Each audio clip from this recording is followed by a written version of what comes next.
Bringing our panel now, Tammy Bruce, a Fox News political contributor, also the Independent Women's Forum's Voice president, as well as a Washington Times columnist, John Burnett, a New York GOP strategic advisor, also One Empire Group founder and CEO, Lawrence Jones, campus reform editor-in-chief, and Kevin Walling, a Democratic strategist and political director. Tammy, let me start with you. Obviously, to Adam's point, very fast-moving, out of left field. Everything was fast. The tweet, the reaction to the tweet, the dismissal by Disney, and now the fallout from all of it. Yeah, obviously, I don't think anyone disagrees that what she tweeted was inexplicable and awful. I think what a big push apart for Roseanne was that Wanda Sykes, who is listed as a consulting producer, African-American comedian, very important to the show, key to the comedy, key to the structure. Prior to this, she said, "I'm leaving." I think that when the people you've surrounded yourself with then abandon you, that becomes a problem. Many have mentioned this as well. Look, this was Roseanne Barr's mistake. Hundreds of people will lose their jobs now. It was a very, very quick move in this regard, but I think it also brings up a larger cultural conversation. But you heard the Valerie Jarrett clip. They maybe want more of this. I was a little surprised she then praised Al Sharpton in the midst of this kind of a conversation.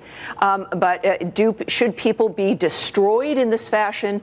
So many, jobs lost from hundreds of individuals. That's right. Maybe a larger conversation. But I do think that in the world of social media and the nature of comedy, it also, her tweet wasn't funny. I don't know if he was thinking it was comedy, but the comedy is obviously something that's not easy. John? Look, we all know that comedians, they do go over the edge. That's what they've always done. However, this is way too far. Now, with respect to ABC's actions, it was quick, decisive. That's what we expect from corporate America. When things do not align with their corporate values. How do you juxtapose that with what's going on at Starbucks today, closing down 8,000 stores, over an incident that happened at one store? Is that an overreaction from their part, whereas you think what Disney did was a smart, quick reaction? Well, the thing is, with respect to Starbucks, I think it's a first step. However, it's not an end-all, be-all. The training has to be continuous. And in fact, I would suggest Starbucks create focus groups. Let's hear from the customers, not just bring in a consultant for 2 hours to talk to your people and then, get feedback from them, and then everyone goes back to work. It needs to be a holistic plan. Well, as long as the baristas aren't writing messages on cups and trying to teach me about the race relations. Right. Hey, guys, here's one of the things, though. Some people are saying, and you don't get a lot of folks saying that this was a wrong move, perhaps, by Disney, or that anyone trying to justify that tweet. But you are getting a lot of people saying, well, what about this sort of app being applied to liberals? Bill Maher using the N-word, Joy Reid and what her thing, Joy Behar. And then even over the weekend, Michelle Wolf, the comedian who really hit the scene big time at the White House Correspondents' Dinner, sort of doubled down on her attacks on Sarah Huckabee. Let's listen to that for a moment. In fact, after Gina was nominated, my best friend Sarah Huckabee Sanders tweeted, "Any Democrat who claims to support women's empowerment and our national security but opposes her nomination is a total hypocrite." Well, if anyone's an expert on hypocrites, it's Sarah Huckabee Sanders. And for the record, that was not a looks-based joke. That was about her ugly personality. She has the Mario Batali of personality. Lawrence Jones, is there a moral equivalency, or is that irrelevant right now? Well, she's not funny as well, but Charles, I've been going back and forth with people on Twitter about this. I'm not saying what the left does is right, but I hate when we on the right say, but what does the left do? It's like when your parents punish you for something and you say, my friend did that as well, so somehow it justifies it. Look, she has the right of freedom of speech, but freedom of speech does not negate you from freedom of consequence. And so she's getting the repercussions of what a private business is doing. They're saying we're going to protect our interests, our brand, and we think that you have damaged our brand by having your show. Look, I think conservatives jumped the gun when it came to Roseanne. We have this tendency to have these flavors of the month. She was a liberal, a socialist. That is what she advocated for the majority of her life. But somehow after she relaunched this show, she became this conservative darling, and I never understood why. We have to start evaluating people that we start to look as role models within our movement. Kevin, Lawrence making the point that private businesses are allowed to do what they want.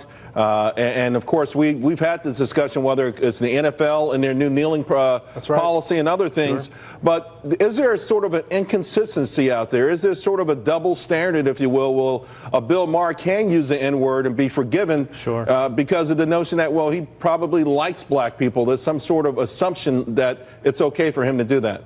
Yeah, Charles, that's a great question. You know, my mom is the great barometer on all this. So when I called to talk to her about Roseanne, she said, you know, two wrongs don't make a right, which I think is the point that Lawrence was making just before I spoke, in that we can condemn folks on both sides when they do something wrong. When Bill Maher used that kind of language, that disgusting language, you know, and he was rightly condemned by people on both sides of the political spectrum. What Roseanne did and said today, not just about Valerie Jarrett, but attacking, the Clinton family, attacking, being anti-Semitic, it's beyond the pale. And again, we can condemn folks on both sides. But again, what ABC did today was really important and an important first step to show that this is not a tolerant thing that can be supported. But you're okay with Bill Maher not being fired, though?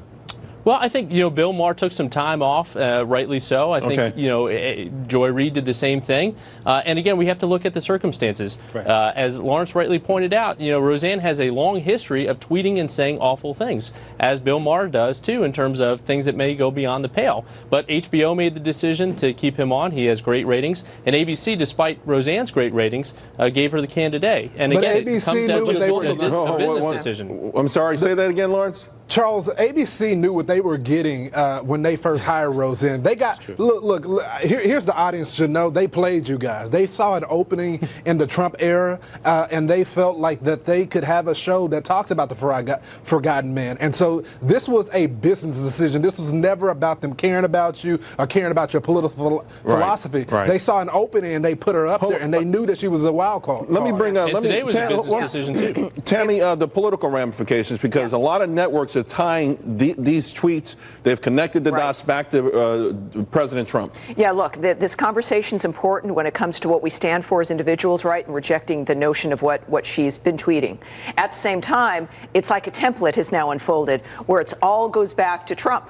The fact is, of course, Roseanne Barr is Roseanne Barr. And if we really want to have a teachable moment, it's about what the individual and what they stand for and what they're doing, as opposed to the agenda of extending it out into the larger framework. Some people, I don't know Ms. Barr, but saying that she perhaps now does not have liberal protection because she is a Trump supporter, whereas before she did. I think that is irrelevant at this point as we look at how we move forward and what we accept culturally at this stage. Well, Charles, no one is off limits, Charles. Remember when this Me Too movement first started, everybody was after Fox News, and then everybody had to start cleaning their own house. So I would encourage people to not jump to judgment so quickly, because there'll be more people targeted as well. We have to leave it there. Thank